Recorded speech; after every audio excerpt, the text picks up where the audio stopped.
Aujourd'hui, je vais vous présenter mon tableur que j'utilise depuis que je suis professeur et qui a été amené à évoluer. Donc depuis 2015, je l'utilise. J'avais créé un premier tableur en 2015 lors de ma première année de professeur dans le lycée où je suis, dans les spécialités de technicien menuisier agenceur et technicien constructeur bois. En 2020, avec le Covid, il a été amené à évoluer, notamment sur les critères d'évaluation. Je me suis rendu compte qu'il fallait que je les intègre plus spécifiquement, car notamment sur les épreuves E21 et E22 des bacs pro TMA, les critères d'évaluation apparaissent distinctement, ce qui n'est pas le cas pour les TCB jusqu'à présent, mais en tout cas, je considérais que ça pouvait être une bonne chose de les avoir bien définies que pour ces deux classes-là. Donc on retrouve des choses somme toute simples, telles que la classe, avec une liste déroulante de mes classes. Ici, c'est le référentiel TMA, donc tout ce qui approche les menuisiers agenceurs. Le nom de l'élève qui vont pouvoir rentrer, la date qu'ils vont pouvoir noter, excusez-moi, le titre, donc moi c'est le titre d'un projet, la mise en situation, les compétences sous forme de liste déroulante, donc qui sont au bas de la page. Je vais pas y aller pour pas vous montrer, mais voilà, c'est au bas de la page. Les savoirs technologiques associés, donc les compétences et les savoirs technologiques associés sont directement intégrés depuis le référentiel technicien menuisier agenceur ici. Savoir si on travaille sur un TD, un TP ou une évaluation. Les sous-compétences visées, donc pareil, directement intégrées depuis le référentiel. Toutes les compétences, les savoirs, tout ça sont au pied de page, hein, tout à fait en bas, avec donc le numéro des questions, les ressources, le type de ressources que l'on a par liste déroulante, et ensuite, bien sûr, des éléments qui sont notés comme ceci, afin de définir les critères bien correctement. Donc les ressources, c'est dans l'esprit d'avoir, comme dans le bac,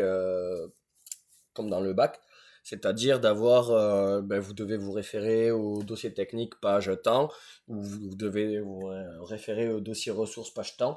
Là, je ne donne pas le numéro des pages afin de forcer les élèves à rechercher par eux-mêmes, surtout que là, pour cette classe-là, ils sont en terminale. Je considère que l'analyse doit commencer à être poussée.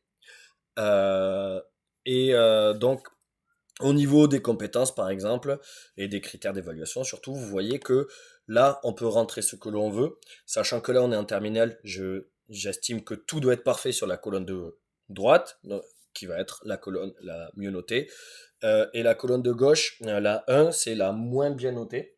Mais ça ne veut pas dire qu'elle n'a pas été faite. Si vous voulez, à partir du moment où ils ont rempli quelque chose, je considère que 1, c'est déjà un début de travail. Ce qui n'est pas tout à fait le cas dans la mise en œuvre sur Pronote. Mais bon, ça c'est une autre question.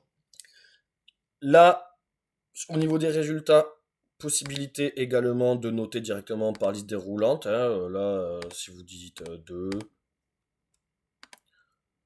2, allez, 0, ce qui est en général bizarre si on fait comme ça, parce que normalement, s'il rate le début, il n'y aura pas forcément des bonnes choses à la fin, mais montrons un peu ce que cela peut donner. Donc, si vous voulez, en faisant cela, vous voyez que les compétences affichées, donc notées, se calculent automatiquement. En effet, ça va apparaître après quand vous allez voir ici, entre ça, quand je vais faire afficher, vous allez mieux comprendre pourquoi. Avant, alors pour les années de seconde et de première, dans cette case-là, j'ai une note. Là, je ne l'ai pas mise parce que je pars sur une totale auto-évaluation et évaluation par compétences non notées sur l'année de terminale, avec un système d'évaluation aux sommatives semestrielles de type module et de type mini-bac à chaque fois, histoire de pouvoir valider ou invalider les compétences que l'on a vues et étudiées précédemment dans le cycle total du semestre. Donc là, pour avoir une note, sachant que si vous regardez, j'arrive à pondérer relativement bien les éléments. Euh, Chaque question est bien découpée, donc il n'y a pas besoin de mettre de pondération possible de 70%, de 10% comme on peut voir sur les bacs. Là, tu as juste à faire moyenne, hop, de ça. L'avantage, c'est qu'on est sur 4, donc la moyenne de ça, pour avoir une note sur 20, il suffit de multiplier par 5. Et donc là, on est à 11,66. À vous de voir si vous mettez 11,5 ou 12.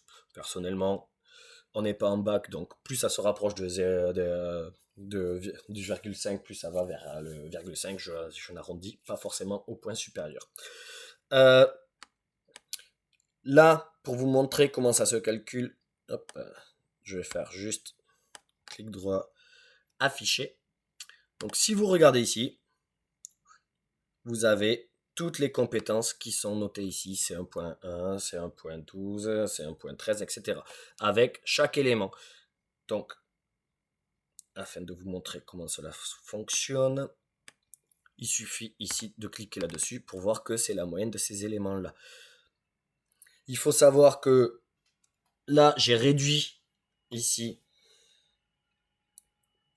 ma hauteur pour pouvoir l'intégrer directement au travail. Hop, je vais faire ça. Pour pouvoir l'intégrer directement au travail de mes élèves. Mais vous voyez que vous passez de la 27 à la 52, c'est-à-dire que là, également, vous avez la possibilité de rentrer une trentaine de questions. Ça veut dire une trentaine de compétences possibles, d'où le fait de ne pas pondérer, parce que je peux vraiment détailler point par point, presque même des fois demi-question par demi-question, les compétences que je veux évaluer. À savoir que ça, c'est un travail que j'ai fait donc évoluer avec les critères d'évaluation depuis le Covid, comme je l'ai dit, mais aussi que j'ai fait la même chose chez les terminales TCB sur la partie bureau d'études, qu'un de mes collègues, il a souhaité s'en inspirer et il a retravaillé le tableur de terminal TCB de manière à l'avoir avec l'atelier. Donc là, par contre, ça fait des énormes blocs de compétences, mais ce qui lui facilite d'une, la notation, et de deux, pareil, les compétences restent souvent les mêmes, etc. Donc même les critères d'évaluation, à part les faire varier de la seconde, première terminale pour que les compétences ne soient pas les mêmes, que les critères d'évaluation ne soient pas figés suivant les années. Après, la liste, ça lui permet de dire, tiens, pronote, la C1.12, elle est à 1, la C1.13, elle est à 3, et ainsi de suite. Et finalement, ça lui crée son évaluation par compétence. On a la même chose avec les métiers d'études numériques du bâtiment, où un de mes collègues m'a fait un retour suivant ce tableau-là, parce qu'il fait aussi de l'étude des constructions comme moi, en l'ayant adapté à cette filière-là, donc la seconde métier études numériques du bâtiment, qui est là pour donner soit les EE, soit les AA, soit les géomètres. Et donc, c'est tout ça pour dire que c'est adaptable à chaque filière, en tout cas, là actuellement du bâtiment, mais je pense à chaque référentiel surtout. Donc, c'est-à-dire que c'est adaptable certainement à toute l'industrie dans le côté bac pro, en tout cas.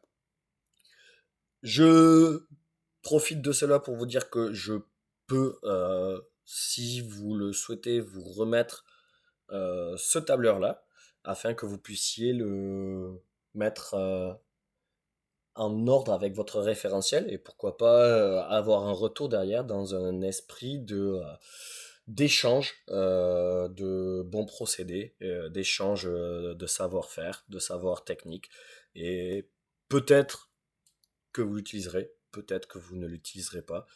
En tout cas, voilà, moi c'est un des outils que je vous propose. Laissez-moi un commentaire et je vous enverrai cela par messagerie académique, il n'y a aucun souci.